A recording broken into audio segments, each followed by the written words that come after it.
Maithili express की शानदार प्रस्तुति। डीजे शिवा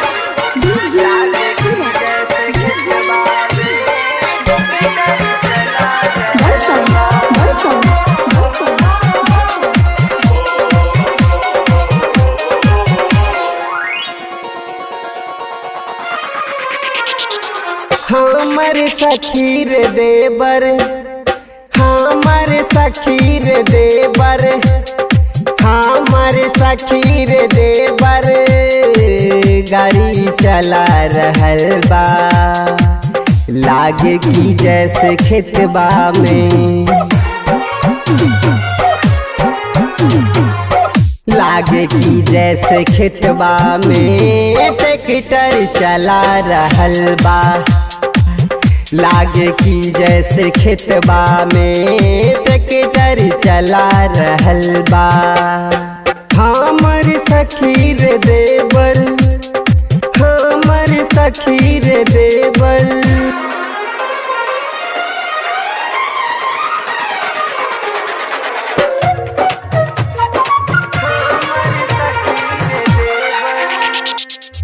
मारे नजर के तीर देखावे लागे दहिया।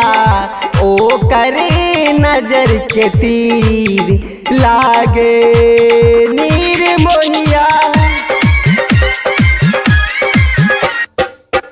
मारे नजर के तीर देखावे लागे दहिया। ओ करे नजर के तीर लागे नीर मोहिया। ई गाड़ी के ड्राइवर खूबे चला रहल बा। लागे की जैसे खेतबा में, लागे की जैसे खेतबा में ट्रैक्टर चला रहल बा। लागे की जैसे खेतबा में ट्रैक्टर चला रहल बा।